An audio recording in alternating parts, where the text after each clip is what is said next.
I'm Lucie Fink. I'm a video producer at Refinery29, but every so often I like to try other people's jobs. Today I'm at Samascott Farms in upstate New York, and I'm gonna see if I have what it takes to be an apple cider maker. This is Lucie For Hire.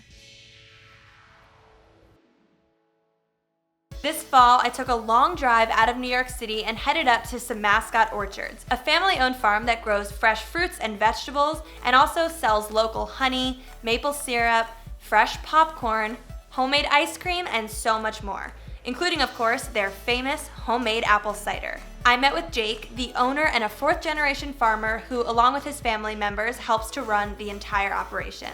Hey! Welcome. Lucie. Jake. Nice to meet you. Nice to meet you. So tell me about your farm. We're growing a little bit of any kind of fruit or vegetable you can think of. Also a wide variety of different apples. So we have over 100 varieties of apples on the farm. It is absolutely beautiful, and I hear I'm going to make some apple cider today. Yes, we've got some apples for you to pack and some cider to be made. Do I have a special uniform to put on, or is this good? That won't quite work today. We have some gear to put on. We'll keep you clean and dry. All right, should I go get suited up? Let's get it.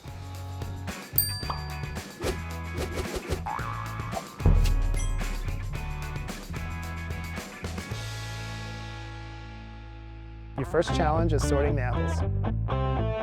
Now, typically the cider making process would begin with the harvest and actually picking the apples, but since I visited the farm a little bit late in the season, all of that heavy lifting was actually already done for me.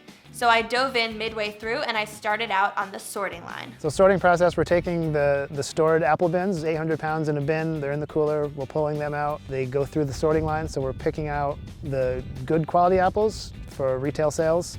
And anything that's left is going into the cider process. Anything that's real green, it's just going to be unripe, it's not going to taste good. So real green ones or bigger ones that have marks on them, they're going to go up on the belt. The belt will dump them into the cider. I'm not sure how to grab them so fast.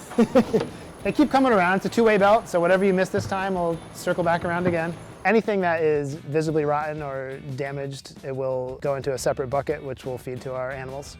It's a bit of a strange thing, but after staring at the conveyor belt for such a long time, it actually starts to feel like you're the one that's moving and the conveyor belt is standing still.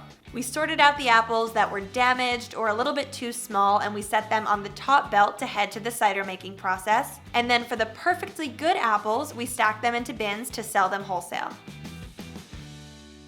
Your second challenge is pressing. Somebody lifted up a forklift and dumped an entire bin of apples into the container. I'm standing at the bottom as the apples drop into the bin, and Jake is showing me how to turn this wheel to release the apples onto this conveyor belt. Ah! Sorry.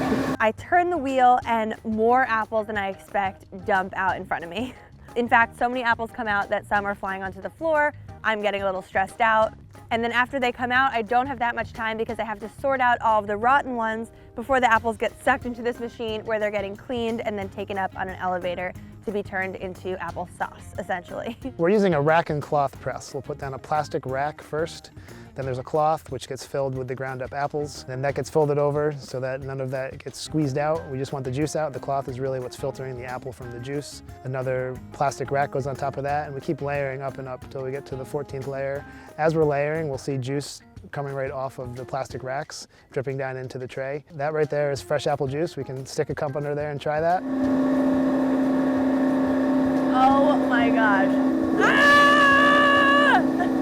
From there, it's going to fall into another tank where we pump it into our larger storage tank. I see why I'm in this outfit now.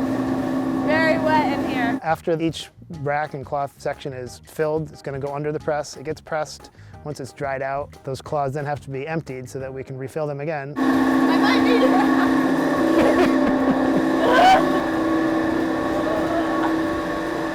Emptying them is a little tricky. We gotta grab the cloth just right so that when you flip it out, you're not dropping the cloth on the ground, but you're getting all of the dried apple out of it. This is probably the heaviest part of lifting with apple cider making, so it might be a slight struggle for Lucie. This cloth pressing method is the standard way to make apple cider, but I actually learned that apple juice is basically the same thing as apple cider. It's just filtered and pasteurized. Your third challenge is bottling and capping. This is our siphon filler. So everything's gonna be filled here by hand. It starts to fill itself.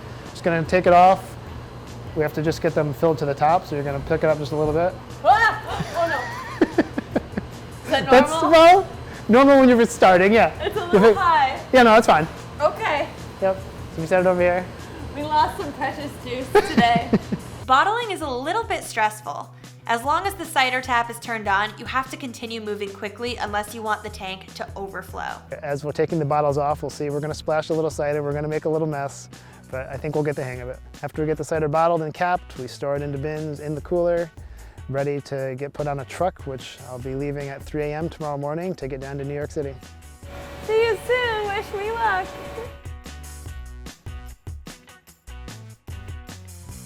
And your final challenge is selling.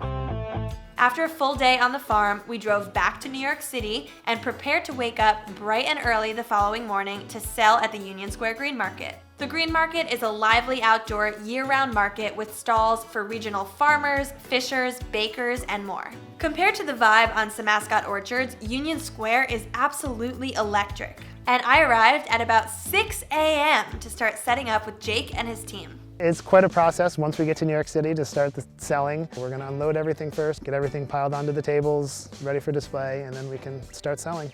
If getting up at 3 o'clock in the morning wasn't exhausting enough, unloading 10,000 pounds of fruit and cider will wake you up just right. Smells good. Pure apple cider, 12 ounces for $2. Does anybody want to buy some beets? They're fresh. We pulled them out of the ground. Hello. Come and get your cider. 12 ounces, $2. The Samascott Orchards stall got busy really quickly. Pretty soon there were 10 people at once swirling around, grabbing pies, apples, popcorn, cider, donuts, and more. The toughest part for me was actually making change for people on the spot. Doing subtraction in my head very quickly while I know that someone is waiting for me on the other side of the register did cause me a little bit of stress. On 1 or 2 occasions, I almost gave the wrong amount of change to people, but thankfully Jake was always nearby to correct me. I feel like we just had a lot of customers at once. That's how they come in waves. That was hectic. By the end of the day, I honestly didn't want to leave. There's something so satisfying about selling fresh and locally grown produce and watching people take this nutritious food home in their reusable tote bags. If you pop by the Samascott Orchards stall at the Union Square Farmers Market sometime in the near future, who knows, maybe I'll be there working. After all, Jake said that I was hired. Thanks so much for watching, and we'll see you next time on another episode of Lucie For Hire.